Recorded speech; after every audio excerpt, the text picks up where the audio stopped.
Hello, the Astro 30 here, feeling a bit cockney today. Know what I mean? No, seriously. Greetings, the Astro 30. Welcome back to AEL. Now, if you're new to this channel, please consider going down below and subscribing if you haven't done so already. Cheers. I've got nothing to show you. Or do I? I do. I have another set of PCBs here. This is the power supply module to that Elektor PA300 module that I built previously, which will be linked in the description. So this goes with that, and from memory it requires 9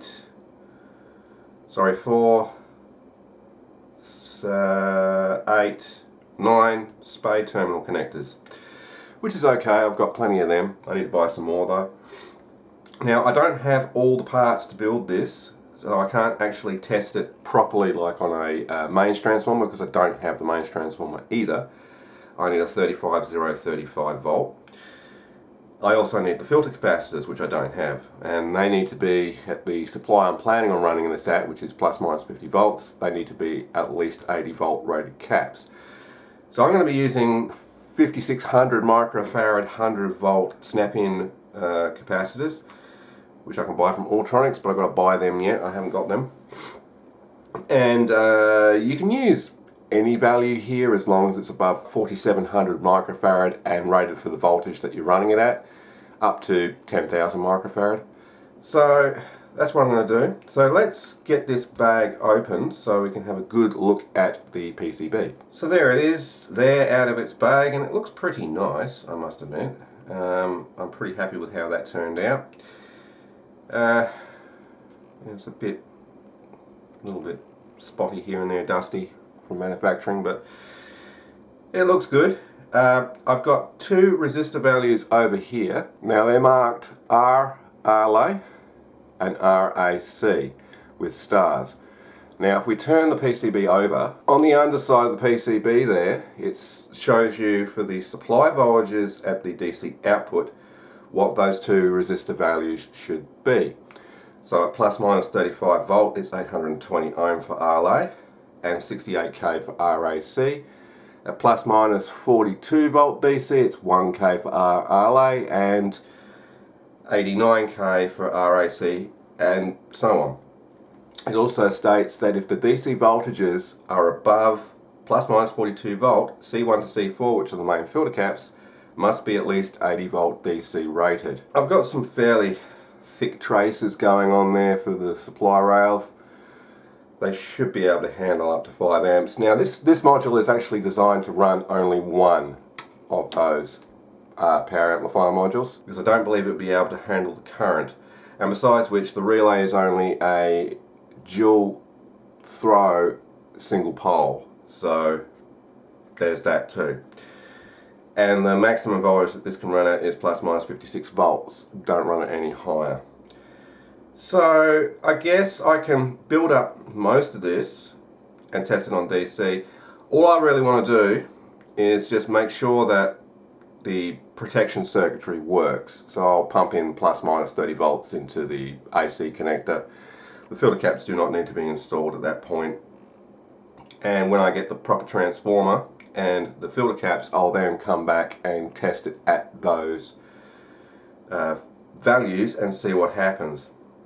So I will not be installing RAC or RLA at this point either, because, well, I'm using different supply voltages pumped in at DC, so these values will be wrong if I was to put the correct ones in for plus minus 50 volt operation, or plus minus 49 volt operation, which is what it's going to be in the end. So I guess I'll assemble this up in time lapse and you can watch me put in most of this stuff. And what I will do is I'll just make sure I've got my bridge rectifier sitting off to my left here, is I'll make sure that those holes are big enough to fit said bridge rectifier. Here it is here. It's J-Car Catalog ZR1320, and it's one of these jobbies. Nice, it's a 600 volt, I believe. Yeah, 600 volt 10 amp rectifier. So that goes in this way around. And yes, albeit that the pins are a little bent over, it does actually fit in there, and it should be standing up pretty proud of the board anyway to allow adequate airflow under it and around it. So that fits in there nicely, does not interfere with the filter caps or the spade terminal connectors as far as I can see. So yeah, as long as when I'm soldering that in I get that looking as straight as possible, unlike some amplifiers and stuff where I see the bridge rectifier at a weird angle like that, because no one cares at the factory when they're putting it together, then all will be good with the world. So I don't actually have the resistors set up yet because I didn't pull them out and put them in the bag, so I'm going to have to go through and get all the resistors I need to make this up, and the Zener diode and the two diodes over here, there's three actually. They're marked as D1, D2, D3, etc. Two are 1N 4004s, and I believe the other one, which is here, is a 1N 4148. So I'll gather up the parts and we'll begin assembly in time lapse so you can enjoy watching that. I do have the relay that I'm going to use, which is one of these ones. It's basically a Sanyo relay clone, but it's the NT73-2C-10, so it's 10 amp contacts, 12 volt DC relay, and it runs around about 33 mA coil current, so that's perfectly fine. These are available from Alltronics, and so that's the relay I'm going to use. Just going to make sure it fits in my footprint, which it does nice and loosely, not too loose. But yep, excellent. Okay, so as far as I know, everything else should fit. So I'm going to get set up with the components like resistors and stuff I need, and I will start building it. Let's go.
And about half an hour later, we have this, which is like a thing of beauty.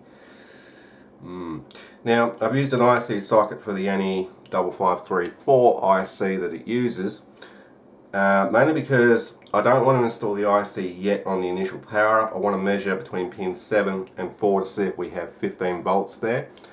Now, I'm going to have to inject a positive 30 volts, 0, and a negative 30 volts, 0, etc. So my positive would go onto this one, the negative there, the negative of the other one there, and the positive there. So we put the two supplies in series with each other is basically what I'm trying to say.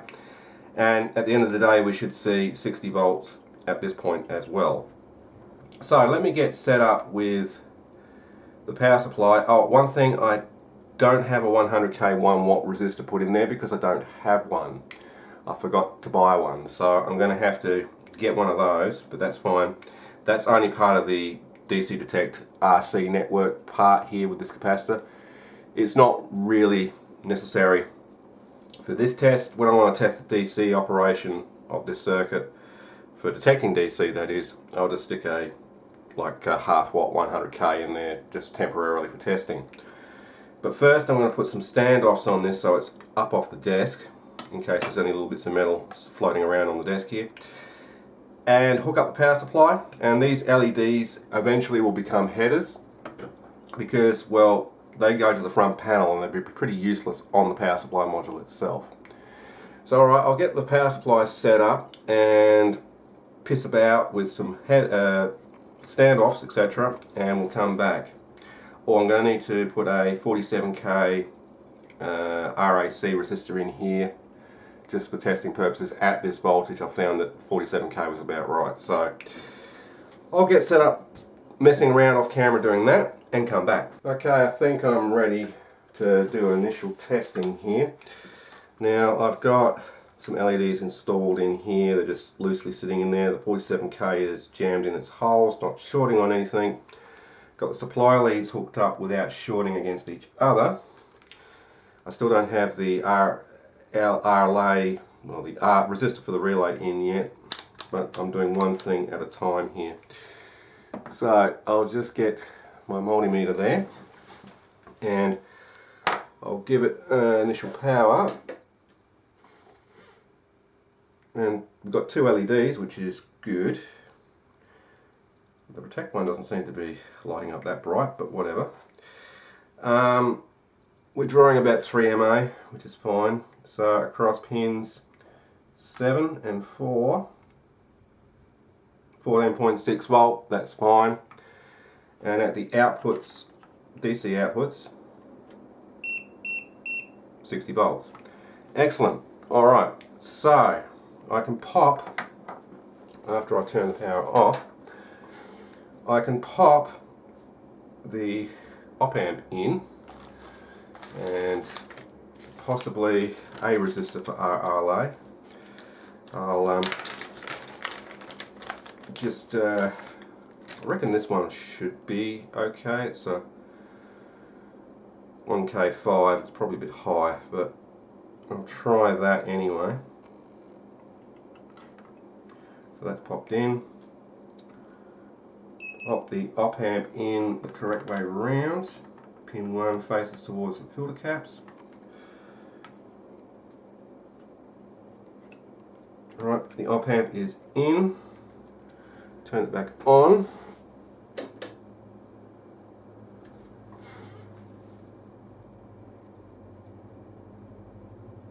Well, it says it's gone out of Protect and the relay is engaged, but the relay is not engaged.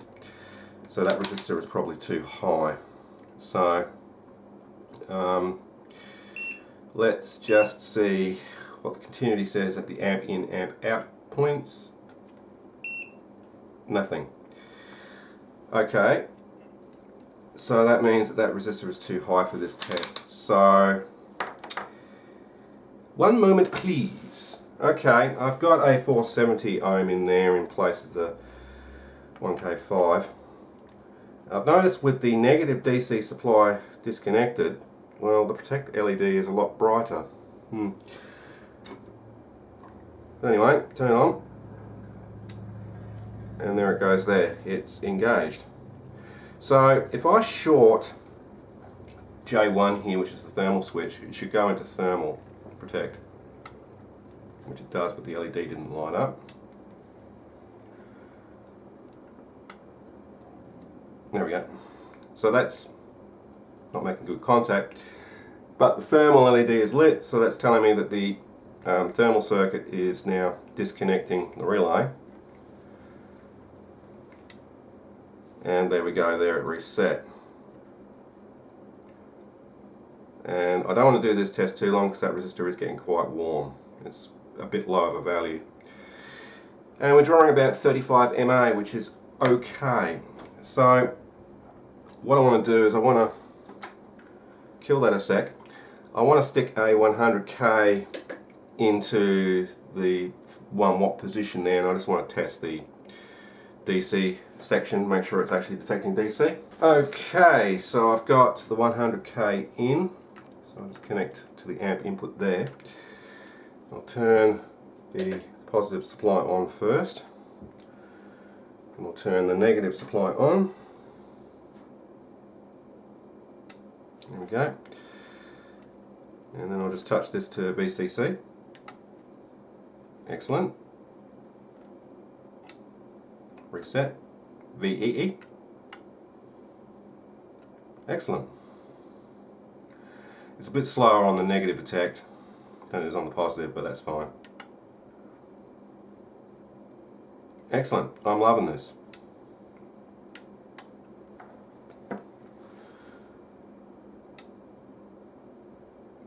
That is absolutely perfect. Okay, so I'll kill the negative supply so the relay is not drawing current through that resistor, because that is getting warm. So, all I need to do now is get the correct parts and a transformer and the capacitors, of course, and then I can go about testing it at the correct supply voltage and then eventually hook it up to the module. So I just want to make sure that we didn't have continuity with the relay disengaged. I want to see if we've got continuity with the relay engaged. Yes, we do. Turn it off so there's no relay engaged anymore. Nothing. Excellent, so the relay is operating flawlessly and perfectly. Okay, so it's going to be a few weeks before I can pick this back up again. But I will pick this up and upload it once I've finished, because I'm not able to upload this yet in this current configuration because, well, it's not complete. So, but that will be done in a few weeks' time. But in the meantime, I'll probably be uploading other material. Well, the saga continues.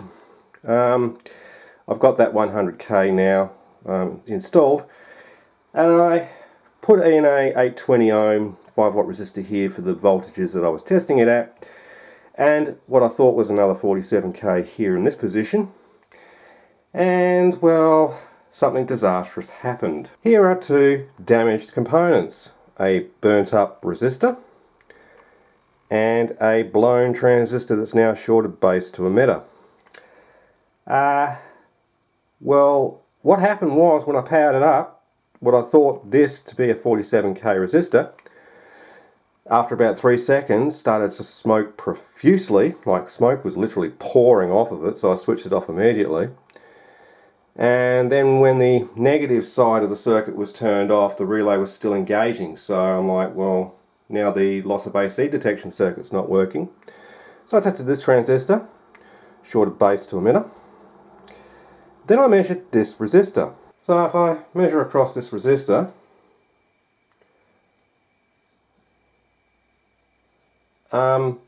it's 115 ohm. Right, well, it is burnt up, but even at 47k, if it was to burn up for like 3 seconds like it did, the resistance shouldn't have lowered that much. If anything, it should have gone open. And well, because it's burned up, the camera's not going to pick it up, but this first band here is definitely yellow, so it's a 4. What I reckon's gone and happened is, because I had a bunch of loose resistors on the desk of their varying different values, a couple of 47k's.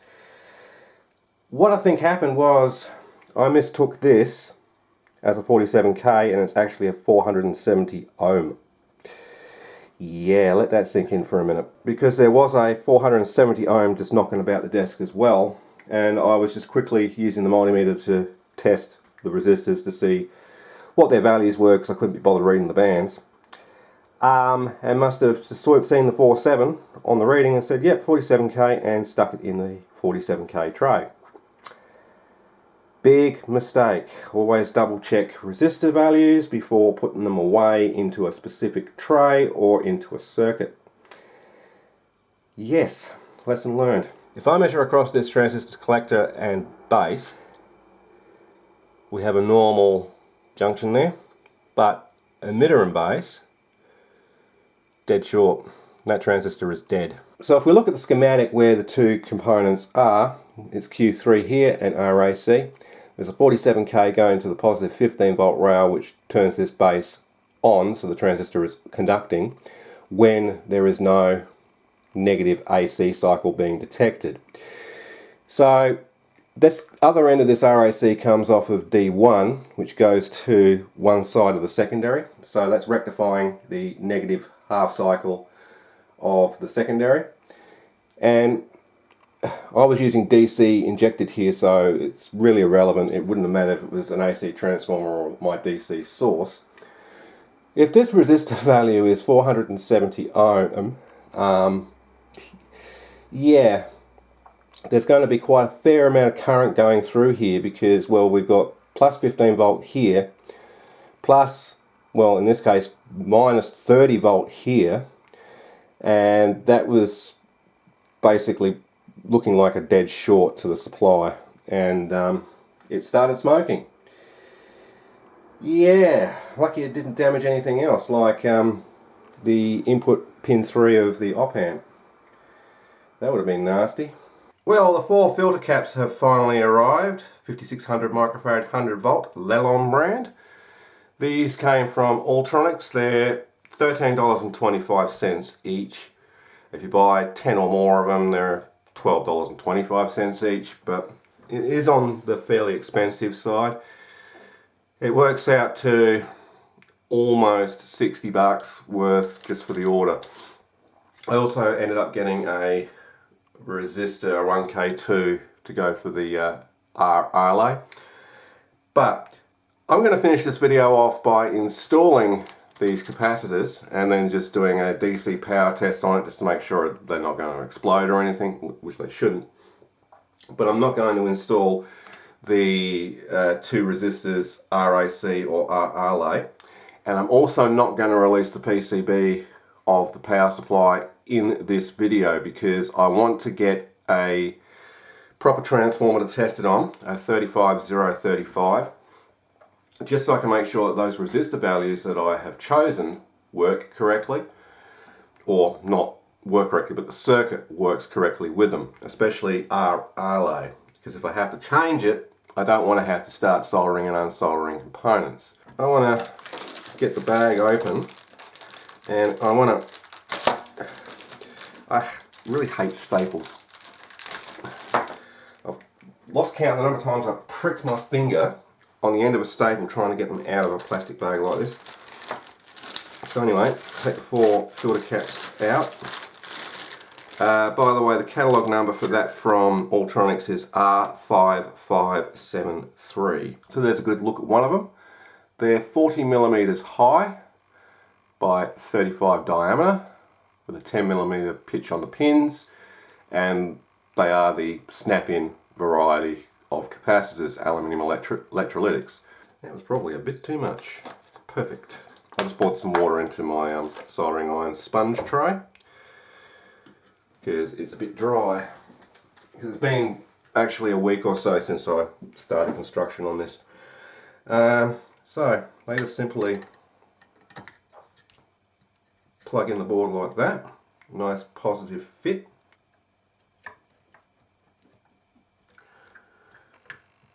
There we go. So I think I'll leave it like that. It's complete. No, I'm not serious. I have to solder them in. Hopefully those two resistors stay where they are. And I'm almost out of solder, so you know what I'm going to say next, don't you? That's right. Son of a bitch! Ran out of solder. Lucky I have a new one. I love using that little insert wherever I can. I've got about probably 2 meters of solder left here. I do have another roll. I want to clean the tip though. Okay. Solder these ones in.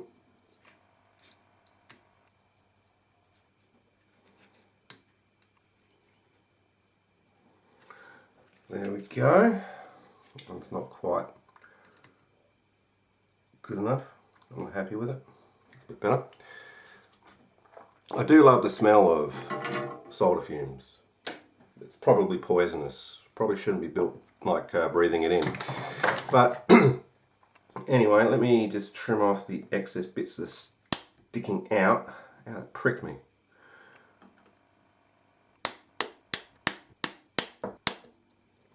I mean, technically I didn't have to do that. There's not much sticking out anyway, but I just like things looking neat. Okay, so I put it the correct way up, and now I will hook up the DC power supply to it, and I will test that, well, it functions. Alright, I've got it hooked up to the DC power supply, and I might just change my current limiting down to about 400 mA. Don't need it any higher than that. And I want to see if this will power up and not smoke like it did when it decided to blow with the transistor here in the AC detect circuitry. That's only because I had the wrong value of resistor in there. And then I want to measure what the DC output rails are. So I'll turn the circuit on, protect LEDs on, and the relay just engaged. Nothing went off with a bang, which is good. So bring the voltmeter in. I measure between VEE and VCC. We've got 60 volts there. I am pumping roughly plus minus 31 into the input side of it.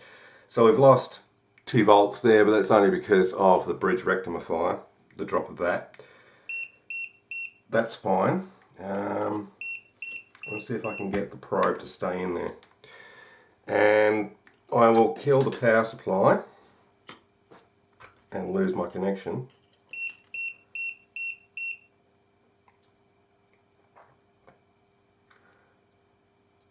I just want to see how long it takes for that to bleed off. It seems to be bleeding off pretty quick. But for some reason the LED is still on and it shouldn't be. Now it's bleeding off pretty quick though. So I'm happy with that. I'm not sure why the protect LED was still on.